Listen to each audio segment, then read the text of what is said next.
ایک ایسی کتاب دے دی گئی جو تمام کتابوں سے جامع کتاب ہے، ایک ایسی شریعت دی گئی جس نے شریعت اللہ کو، شریعت محمدی نے مکمل کیا، اور ایک ایسا نبی دیا گیا جس نبی میں وہ تمام خواص موجود ہیں جو پچھلے تمام نبیوں میں موجود تھے۔ تو اللہ تعالیٰ نے نبوت کا سلسلہ محمد مصطفیٰ صلی اللہ علیہ وآلہ وسلم پر اس طرح ختم کیا کہ آپ کو جو اسلام، جو شریعت دی گئی، وہ تمام شریعت کا نچوڑ نکال کر دی گئی۔ آپ کو جو کتاب دی گئی وہ تمام کتابوں کا نچوڑ ہے، اور محمد مصطفیٰ صلی اللہ علیہ وسلم کی اگر پرسنالٹی کو آپ دیکھیں گے وہ تو تمام انبیاء کی خوبیوں کا نچوڑ ہے۔ محمد صلی اللہ علیہ وآلہ وسلم کی پرسنالٹی اس وجہ سے، چونکہ دین کو یہاں ختم کرنا تھا، جب دین کو ختم کرنا تھا تو کاملیت چاہیے، اور کاملیت کی شکل میں آپ دیکھیں قرآن ایک مکمل کتاب ہے، مکمل ضابطۂ حیات ہے۔ اسلام کے تمام معاملات کو آپ دیکھیں، آپ عقائد کو دیکھیں، آپ عبادات کو دیکھیں، آپ معاملات کو دیکھیں، آپ اسلام کے کسی بھی نظام کو دیکھیں، تعلیمی نظام کو دیکھیں، اقتصادی نظام کو دیکھیں، سیاسی نظام کو دیکھیں، سماجی نظام کو دیکھیں، آپ کو ہر جگہ ایک بہترین نظام اور پرفیکشن ملے گی۔ اس کے بعد اللہ تعالیٰ خود قرآن میں حجۃ الوداع کے موقع پر جب فرماتا ہے کہ آج کے دن میں نے آپ کے اوپر اپنی نعمت کو مکمل کر دیا اور اسلام کو بطور دین آپ پر آپ کے لیے پسند فرما دیا، تو یہ وہ نقطہ تھا جہاں سے شریعت اللہ، شریعت محمدی کے ساتھ مکمل کر دی گئی، اور اس کے بعد اسی وجہ سے کوئی نبی کی ضرورت نہیں ہے، چونکہ یہاں شریعت کمپلیٹ ہو گئی، اور بطور امت، بطور عظیم امت، یا آپ یہ کہہ سکتے ہیں ہم امتوں کے سردار ہیں، تو یہ کام اب ہمارے ذمہ لگا دیا گیا کہ قیامت تک جتنے بھی انبیاء، جتنے بھی قومیں آئیں گی، ان قوموں میں انبیاء کا پیغام نبی پاک صلی اللہ علیہ وسلم کی شریعت کی شکل میں ہم نے لے کر جانا ہے، چونکہ ہم وہ واحد شریعت ہیں جو تمام انبیاء علیہ السلام کو مانتی ہے، جو تمام آسمانی کتابوں کو مانتی ہیں۔ اس کے بعد اگر آپ نبی پاک صلی اللہ علیہ وسلم کی پرسنالٹی کی طرف دیکھیں، نبی پاک صلی اللہ علیہ وسلم ایک عام آدمی کی طرح مکے کی گلیوں میں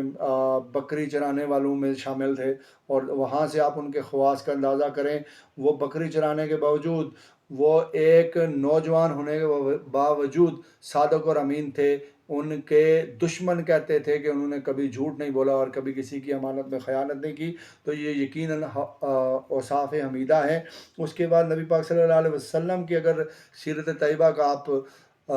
مطالعہ کریں تو آپ دیکھیں گے کہ ان کی سیرت میں آپ کو جس ایونٹ میں وہ شامل ہوئے، اس ایونٹ میں آپ دیکھیں گے کہ ایک تو اس کے دورس نتائج تھے، اور دوسرا وہ صحیح تھا، اور آگے جا کر تاریخ نے یہ ثابت کیا کہ بالکل صحیح ہے۔ نبی پاک صلی اللہ علیہ وسلم 15 سال کی عمر میں حرب فجار، جس کو کہتے ہیں حرب فجار، جس میں قریش اور کیس کے درمیان لڑائی ہوئی تھی، جس میں قریش صحیح تھے، اور نبی پاک صلی اللہ علیہ وسلم نے اپنے چچاؤں کے ساتھ اس جنگ میں شرکت کی تھی، اور اس سے ثابت ہوتا ہے کہ آپ نے ہمیشہ صحیح کا ساتھ دیا، اور آپ اپنے چچاؤں کو، آپ چھوٹی عمر میں تھے، ان کو تیر اٹھا کر دیتے رہے مارنے کے لیے۔ اس کے بعد حلف الفضول، جو بیسیکلی غربا اور کمزور لوگوں کی مدد کے لیے میرے خیال میں اس وقت کا سب سے بڑا معاہدہ تھا، اس میں شامل ہوئے، اور نبی پاک صلی اللہ علیہ وسلم بعد میں بھی اس بات پہ فخر کرتے تھے کہ اگر مجھے اونٹ بھی دیے جاتے تو پھر بھی میں کبھی اس عہد سے نہیں مکرتا۔ پھر نبی پاک صلی اللہ علیہ وآلہ وسلم بطور سپہ سالار بھی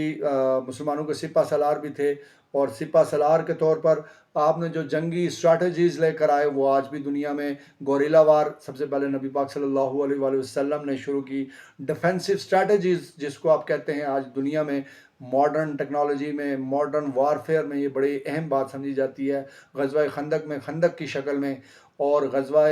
احد میں وہ تیر اندازوں کی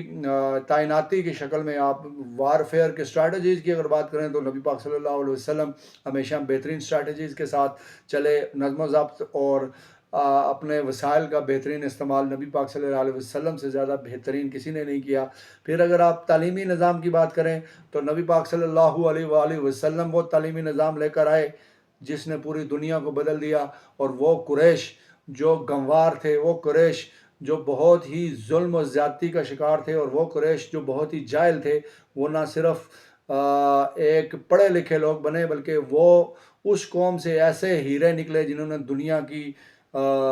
تقدیر بدل دی۔ اسی قوم سے جناب صدیق اکبر، جناب عمر فاروق، جناب عثمان غنی اور جناب علی المرتضیٰ رضی اللہ تعالیٰ عنہ نکلے، جنہوں نے دنیا کے نقشہ بدل دیا، جنہوں نے دنیا کی سیاست بدل دی، جنہوں نے دنیا کی جو طور طریقے ہیں وہ بدل دیے۔ اس کے بعد اگر آپ تھوڑا سا اور غور و فکر کریں تو بطور حکمران نبی پاک صلی اللہ علیہ وآلہ وسلم وہ پہلی ذات ہیں جنہوں نے فلاحی ریاست کا کنسپٹ دیا، اور ریاست طیبہ جس کو ریاست مدینہ بھی کہتے ہیں، نبی پاک صلی اللہ علیہ وسلم نے اس میں وہ تمام اصول، وہ تمام ایکٹیویٹیز کی جس سے کسی عام معاشرے کو فلاحی معاشرہ بنایا جا سکتا ہے۔ اس میں آپ دیکھتے ہیں کہ معاشرے میں امن قائم کرنے کے لیے سب سے پہلے جو مسلمانوں کا مواخات کروایا، مہاجرین اور انصار کو بھائی بھائی بنا کر مہاجرین کے مسائل کا حل کیا، پھر اپنے ساتھ موجود جو مجوسی اور یہودی قبیلے تھے ان کے ساتھ دفاعی پیکٹ کر کے نہ صرف مدینہ کی ریاست کو مضبوط کیا تاکہ ان کے اوپر باہر سے کوئی حملہ نہ کر سکے، اس کے ساتھ ساتھ مدینہ کے اندر موجود جو معاشرہ ہے اس کو بھی امن کا گہوارہ بنایا۔ اس کے بعد آپ اگر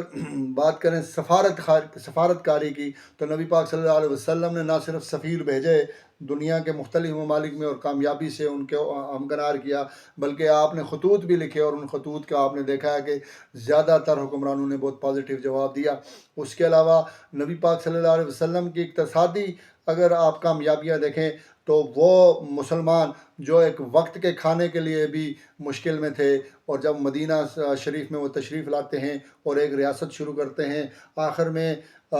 یہ دنیا کی تاریخ گواہ ہے کہ مدینہ کے لوگ جھولیاں بھر بھر کے اپنی زکوٰۃ لے کر گھومتے تھے اور لینے والا کوئی نہیں تھا، اور اسلام نے اقتصادیات کی نظر میں وہ مقام اور وہ چیزیں دیکھی جو اس سے پہلے ممکن نہیں تھی۔ تو ہم اگر یہ سمجھیں کہ رسالت ایک نبی پاک صلی اللہ علیہ وسلم کی شکل میں، یا اس سے پہلے جتنے بھی انبیاء ہیں بہت برگزیدہ انبیاء گزرے، جناب موسیٰ علیہ السلام، جناب عیسیٰ علیہ السلام، جناب ابراہیم علیہ السلام، جناب نوح علیہ السلام، جناب داؤد علیہ السلام، اور بہت سے جید قسم کے انبیاء اللہ تعالیٰ کے انبیاء آئے جو اللہ تعالیٰ کو بہت پیارے تھے، اور اللہ تعالیٰ نے ان کے اوپر بہت کرم کیے تھے، اور آخر میں نبی پاک صلی اللہ علیہ وسلم کی شکل میں رسالت کا اختتام کیا گیا۔ تو یہ سمجھنے کی بات ہے کہ رسالت بہت امپورٹنٹ عنصر تھا جو نبیوں کی شکل میں اللہ تعالیٰ نے بھیجے، اور آخر میں اس کا رزلٹ دیکھیں کہ آج 1400 سال گزر چکے ہیں تقریباً، اگر اسلامی کیلنڈر کے مطابق دیکھیں تو 1500 سال گزر چکے ہوئے ہیں، اور آج بھی دین اسلام دنیا میں سب سے تیزی سے پھیلتا ہوا دین ہے۔ اور دین اسلام کی اگر آپ ریورڈ کی دیکھیں، دنیا میں جس مذہب میں بھی لوگ ہیں وہ دوسرے مذہب میں شفٹ ہو رہے ہیں۔ میں نے میری اپنی ذاتی اسیسمنٹ ہے، یا جو میرا اپنا ذاتی علم ہے، تو مجھے ابھی تک کی تاریخ میں جو اس کرنٹ سینیریو میں کوئی 2 لوگ ایسے ملے ہیں جنہوں نے اسلام کو چھوڑا،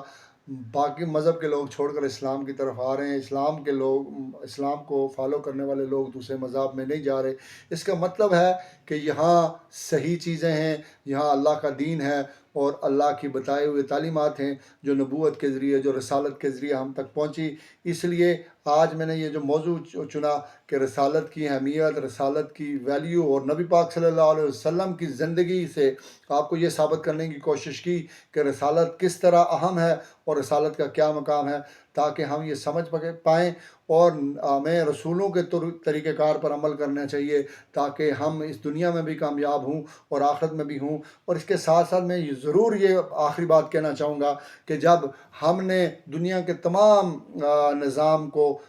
پاکستان میں امپلیمنٹ کر کے دیکھ لیا، ہم نے سوشلزم دیکھ لیا، ہم نے کیپٹلزم دیکھ لیا، ہم نے ہر طرح کی جو دنیا میں اسٹریٹجیز ہیں وہ ساری امپلیمنٹ کر کے دیکھ لی، تو جو ایک دین جو اللہ تعالیٰ نے بنایا ہوا ہے، ایک نظام جو اللہ تعالیٰ نے بنایا ہوا ہے، وہ نظام اسلامی ہے، اسلام کا نظام ہے۔ تو کیوں نہ ایک دفعہ ایک ٹینور یا ایک ڈیکڈ ہم اسلامی نظام کے اوپر بھی عمل کر کے دیکھتے ہیں، چونکہ اس بات کی تو گارنٹی ہے کہ جب آپ اسلامی نظام پر عمل کریں گے تو اس میں فیلئر کی کوئی گنجائش ہی نہیں ہے۔ باقی جتنے بھی نظام ہم نے 5 سال 10 سال کے لیے لائے اور 5-10 سال بعد ہمیں انہیں بدلنا پڑا، آج تک ہم کامیاب نہیں ہو پائے۔ 78 سال ہمارے 78 سال سے زیادہ عرصہ ہو گیا ہے پاکستان کو بنے ہوئے، لیکن آج تک ہم وہ اچیومنٹس نہیں لے پائے جو ایک اسلامی ریاست کے پاس ہونی چاہیے۔ تو کیوں نہ اب اس وقت اس بات کو انشور کیا جائے کہ اب اسلامی نظام لے کر آیا جائے تاکہ ہم ان چیزوں کے اوپر عمل پیرا ہو سکیں اور اچھے طریقے سے کر سکیں۔ وآخر دعوانا الحمدللہ رب العالمین۔ تقریر ہم کر لیتے ہیں میرے بھائی، تقریر کرنی ہوتی ہے بھیا۔